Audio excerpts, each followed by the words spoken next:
Deus quer que você reine. Cristo é a nossa redenção.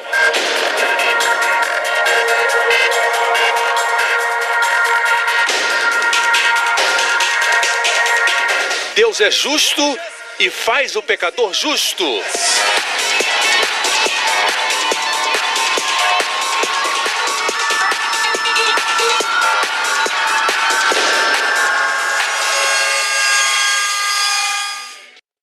A seguir no programa de hoje, seremos salvos da ira por meio dele. Em outras palavras, não existe ira no nosso futuro.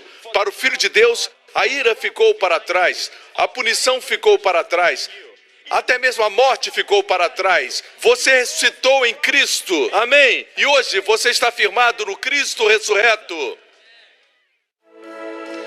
We declare you are our God. I declare you're my God. You're my God. You've removed all my fears, all my doubts. At the cross, there your will is revealed. Every sickness and pain you have healed. For your love will never fail. Your love will never fail. Now and evermore I say, you are my righteousness, my life is in your hands, in your hands.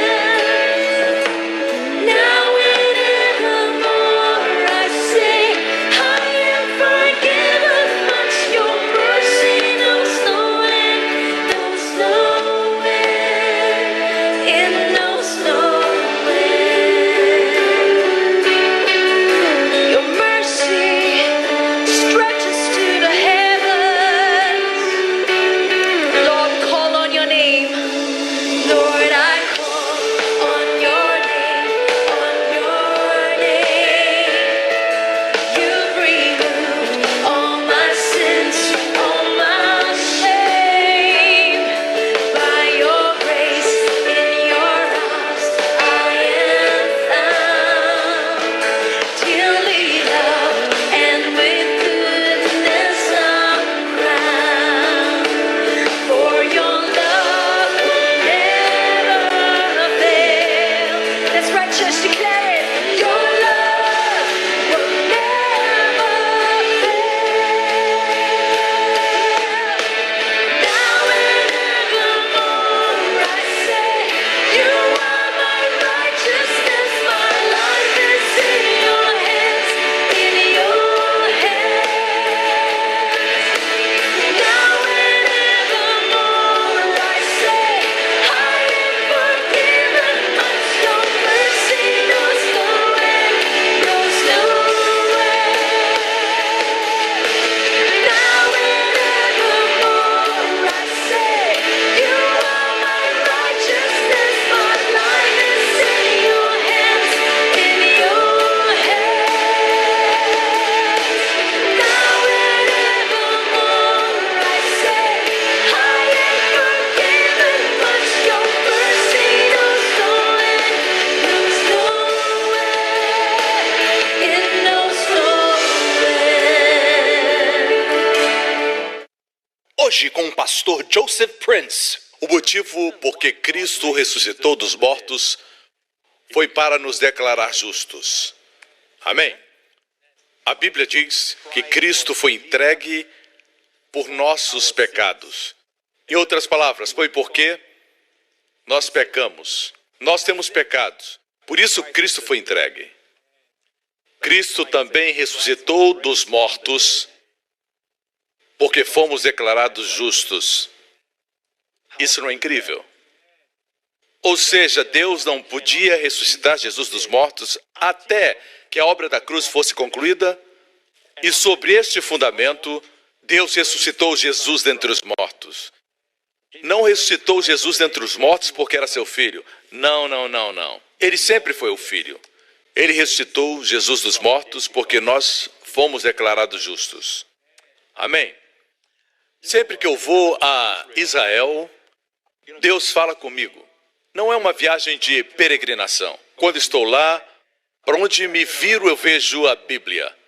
Eu olho para o alto e vejo os 4 ventos que a Bíblia menciona, olho para a agricultura e as videiras falam comigo. Quando eu vejo as videiras nas suas hastes, me lembra da cruz, me lembro do que Jesus disse, sem mim nada podeis fazer, eu sou a videira verdadeira. Eu me lembro que uma vez eu estava no Monte das Bem-aventuranças, onde Jesus pregou o seu famoso sermão, e você pode quase visualizar, porque existe uma plantação de bananas, que lembra os 5.000 homens que estavam lá, sem contar as mulheres e as crianças, talvez 10.000 ou 15.000 pessoas. E estudos foram feitos naquela localização que mostraram que a acústica é espetacular. Eu testei, eu fiquei no lugar onde Cristo devia ter ficado em pé falando e ensinando. Eu não tive que falar alto. Nós fizemos o teste das 2 formas. Eu estava lá com o povo e o pastor Lawrence falou lá de cima, falou um pouquinho alto e disse: benditos são os pobres de espírito. E lá embaixo se escutava a sua voz, clara, exata. Amém? O Pai preparou aquele lugar, o ambiente, a acústica para o seu filho. Tudo foi feito por ele. Um dia, quando eu estava lá, eu fiz um experimento semelhante. Eu senti um desejo de ver como era na parte de trás. Raramente as pessoas vão para lá. E eu fui, decidi deixar todos ali. Tinha um guia falando com eles. E eu sozinho caminhei para longe deles e fui para o outro lado que dá a visão para Cafarnaum. Porque na continuação da história bíblica diz que Jesus foi, encontrou o leproso. E depois de purificá-lo, foi para Cafarnaum. O lugar onde ele estava pregando, onde o povo estava, não estava na direção de Cafarnaum. Cafarnaum estava do outro lado, por isso eu decidi caminhar naquela direção, para Cafarnaum, que está a uma distância dali. Eu estava sozinho e eu vi rochas que tinham caído, pedras. E eu vi como se um leproso estivesse ali se escondendo atrás das pedras. Depois do sermão da montanha, Jesus limpou o leproso. Ele não estava entre a multidão, ele não podia. Seria apedrejado. Ele estava escondido em algum lugar, naquelas pedras, e o que tocou meu coração foi isso. Que Jesus não foi para a direção onde estava o povo, para receber louvor e adulação, como fariam as celebridades. Ele foi para a direção oposta do povo. E o povo teve que segui-lo, porque a Bíblia diz, as multidões o seguiram depois do sermão. Para que o seguisse, deve ter ido para o outro lado, à procura daquele leproso. Eu olhei para aquelas rochas caídas e imaginei um leproso ali. E ouvi o cantar das aves e me lembrei do que Jesus disse: olhem as aves dos céus. Nem semeiam nem colhem, mas o Pai as alimenta. E pensei comigo mesmo, o que o leproso ouviu que o fez vir a Jesus, que fez com que ele visse o Senhor compassivo, não como os religiosos, deve ter sido aquela parte do sermão onde diz, o Pai Celestial as alimenta. Vocês não têm mais valor do que elas? O que ele ouviu certamente não foi juízo, ele ouviu a graça.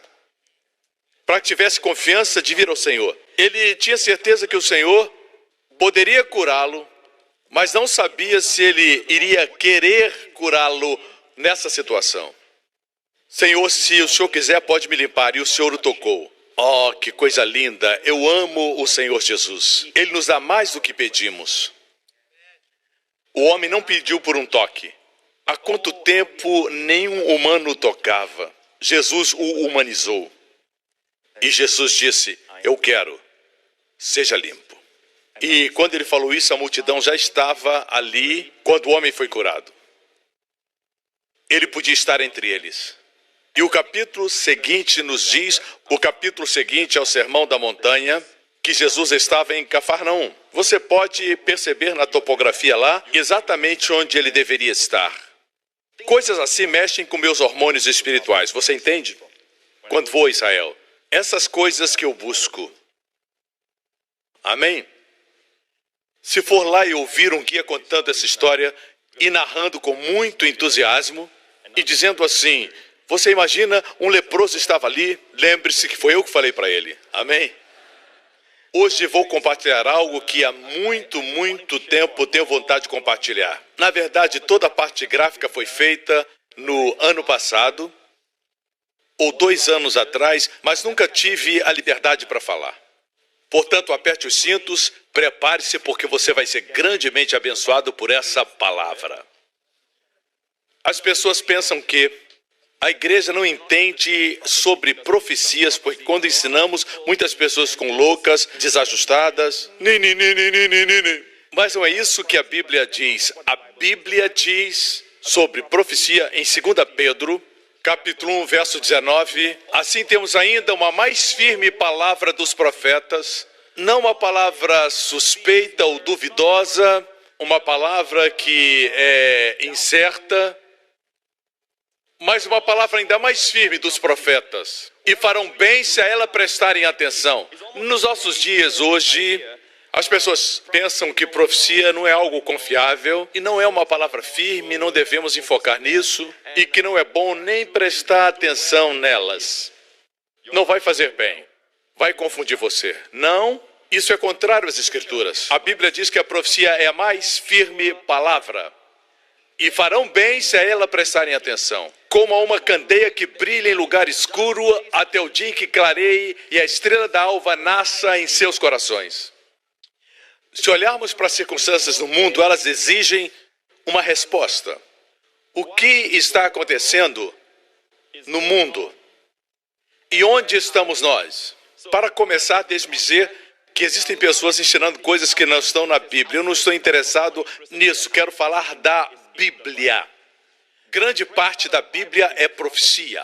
Se não queremos pregar, falamos que profecia é uma palavra sem firmeza. Quando a Bíblia diz que é uma palavra firme, alguns dizem que se falamos de profecia as pessoas ficam estranhas. Quando a Bíblia diz que prestar atenção é bom. É uma luz nas trevas. Vai ser uma luz nas suas trevas, até que o dia clareie, quando Jesus voltar para nós. Então queremos seguir a Bíblia. Por exemplo, estão ensinando sobre as 4 luas de sangue. Não tenho nada para falar sobre isso. Não olhe para mim. O que o senhor diz sobre as luas de sangue? Bem, essas luas são um fato e coincidem com as festas em Israel. Isso não pode ser negado, ok?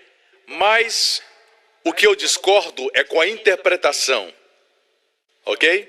A interpretação quase sempre fala de juízo, de problemas, e as pessoas têm uma expectativa de temor quanto ao futuro. Isso não é o capacete da esperança. A esperança é uma positiva expectativa de bênçãos no seu futuro.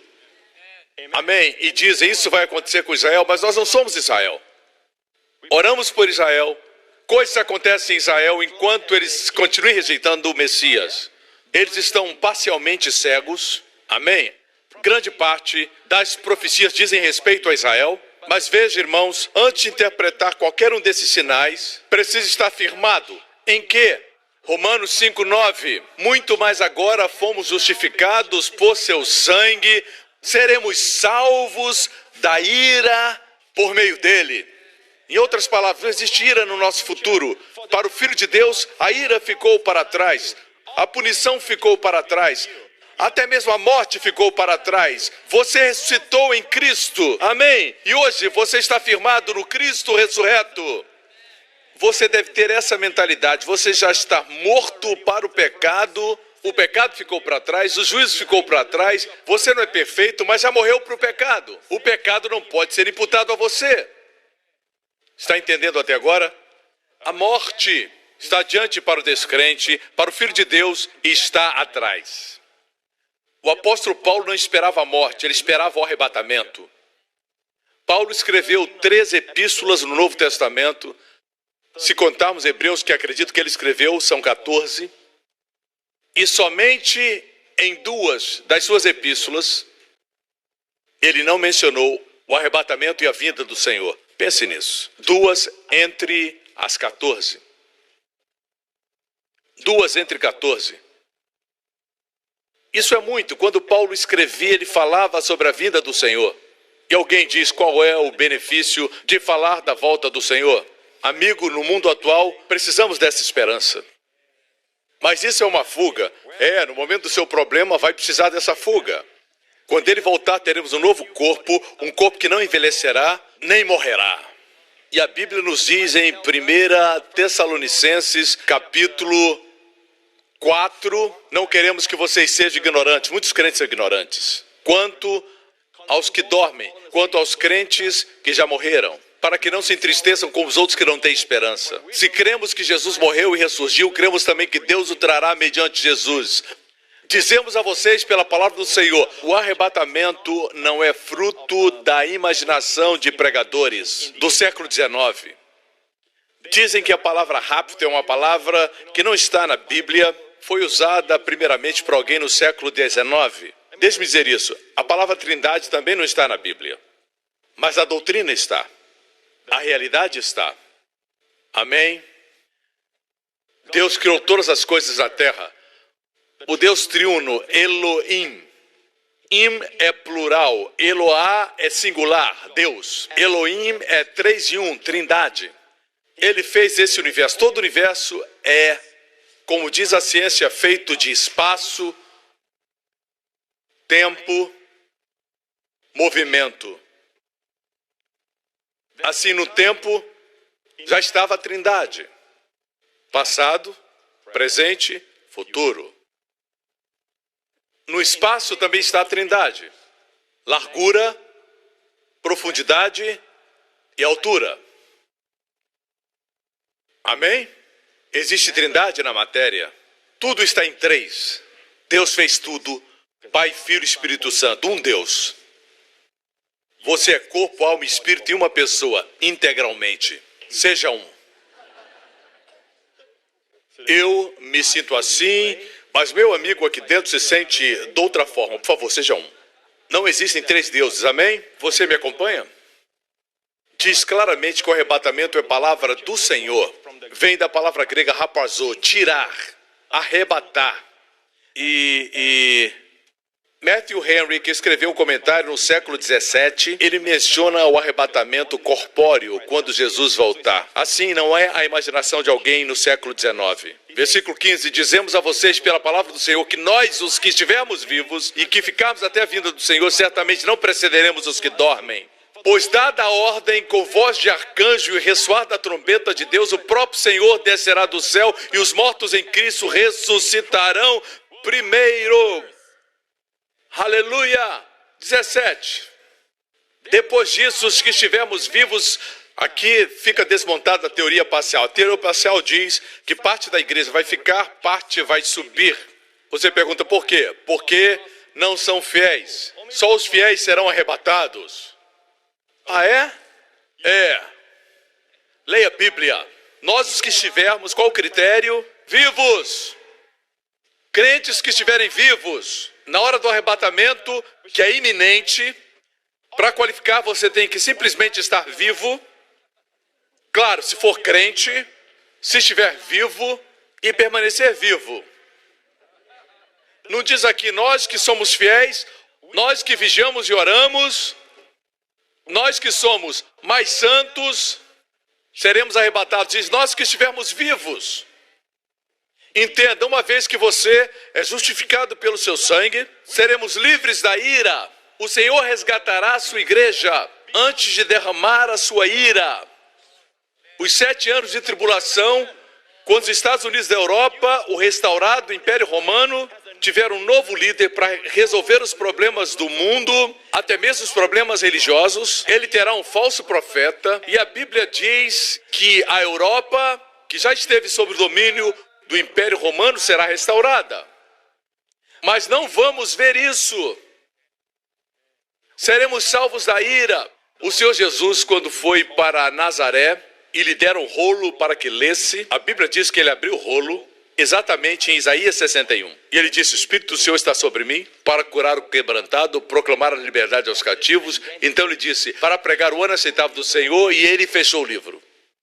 Eu disse, ele fechou o livro.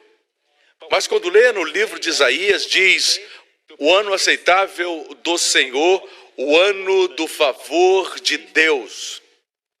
E foi aí que Jesus parou. Mas se continuar lendo em Isaías, vai dizer o ano aceitável do Senhor, vírgula, e o dia da vingança do nosso Deus. Na sua primeira vinda, ele não veio para vingar. Ele veio para demonstrar favor, graça. Jesus sabia onde fechar o livro. Também temos que aprender a fechar o livro. Entre o ano aceitável do Senhor e o dia da vingança são 2000 anos. Que hiato!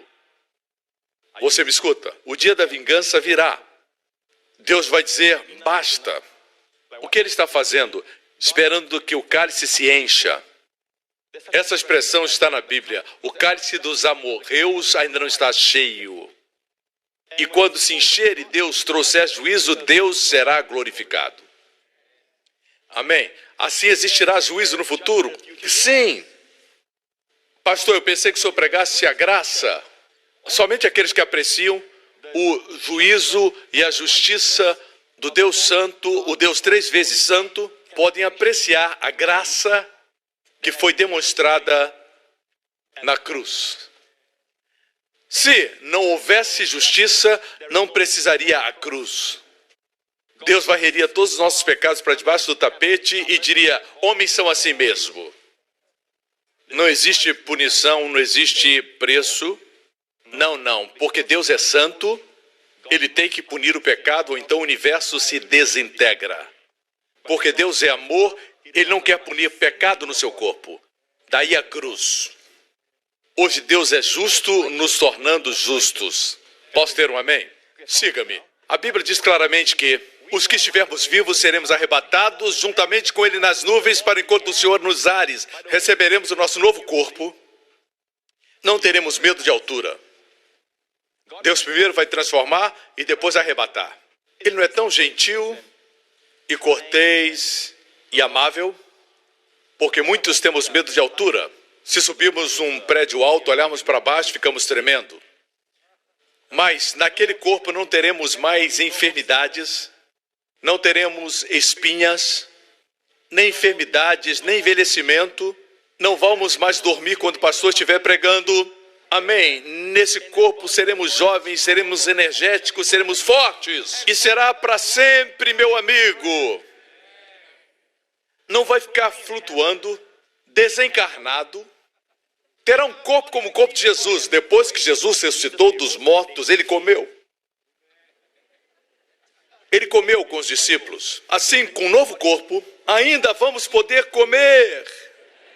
Não para nos sustentar, mas para usufruir suas bênçãos. Amém? Foi uma boa notícia para muitos. Consolem-se uns aos outros com estas palavras. Nós vemos em 1 Tessalonicenses capítulo 1, não precisa ler, somente escute. Em 1 Tessalonicenses 1, temos essa frase. Paulo escrevendo, diz para eles, o trabalho da fé, o esforço do amor, perseverança da esperança. Outra vez, trabalho da fé, esforço do amor, perseverança da esperança. Note que no livro de Apocalipse, Jesus deu essa mensagem para a igreja em Éfeso. Conheço suas obras, mas não havia fé. Conheço seu esforço, seu trabalho, mas não havia amor. Conheço sua paciência. Ele fala das obras, do trabalho e da paciência. O que faltava? Fé, esperança e amor. Agora permanece a fé, a esperança e o amor. Igreja, não é o que você faz, mas por que faz o que faz. O que é perseverança da esperança? Quando Paulo fala de perseverança, não diz, você recebeu um diagnóstico negativo dos médicos. Paulo diz, persevere, tem esperança. É claro que pode ser aplicado assim. Uma expectativa positiva. Mas quando Paulo fala de esperança, quase sempre se refere à volta do Senhor. E a igreja foi roubada disso. É por isso que em 2 Tessalonicenses, se ler a segunda carta, Paulo diz para eles, assim, a fé de vocês cresce cada vez mais, o amor também aumenta, mas Paulo não menciona a esperança. o que aconteceu com os crentes em Tessalônica. Entre as duas cartas, alguém veio e disse para eles que o arrebatamento já tinha acontecido. Perderam a esperança. Me acompanham? Estão ouvindo? Amém? Eu creio que a Igreja de Jesus Cristo chegou ao momento que não precisa ir para o Instituto Bíblico para entender isso. Quando lê sua Bíblia, sempre se lembre que ela foi escrita para 3 grupos de pessoas. 1 Coríntios 10, não se torne motivo de tropeço, nem para os judeus, nem para os gregos, nem para a Igreja de Deus. Quando Deus olha para a terra, só vê 3 grupos de pessoas. Deus não vê a sua nacionalidade, Deus não vê qual é a sua raça. Deus diz que se você não é judeu, você é gentio. Faz parte das nações gentílicas. As nações do mundo, tirando Israel, são gentias. Ok? Judeus, gentios e a igreja, composta de judeus e gentios. Assim não somos mais judeus, não somos mais gentios, nós somos novas criaturas em Cristo Jesus. Posso ter um amém? Assim, tudo que Deus faz nessa terra, lembre-se, por exemplo, que Deus fala, alguns pegam referências como aqui está em Romanos, quando Paulo diz, eu escrevo para vocês, gentios. Ele não fala para a igreja. Diz que os ramos foram quebrados. Alguém diz, pastor, podemos perder a salvação, porque diz que alguns ramos foram quebrados. Não, lê o contexto e vai ver que está falando com os gentios. O contexto é importante. Amém? Agora, veja o que Jesus disse em Mateus 24. Se você pensa que a profecia não é importante, pense nisso. A resposta mais longa que Jesus deu a uma pergunta foi para essa pergunta. Jesus disse, vocês veem este templo, o templo de Herodes, não ficará pedra sobre pedra.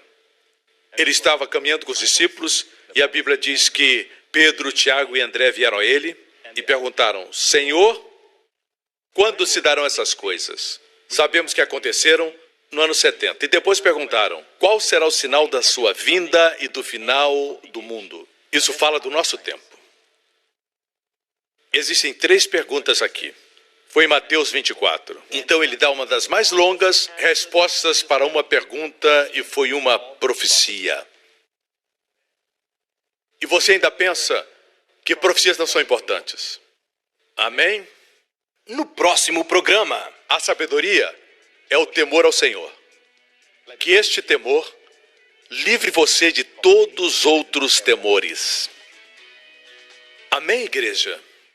obrigado por sintonizar no programa de hoje. Esperamos que tenha sido uma bênção para a sua vida. Para mais informações sobre o programa da Igreja New Creation, acesse o site ncctv.org.sg.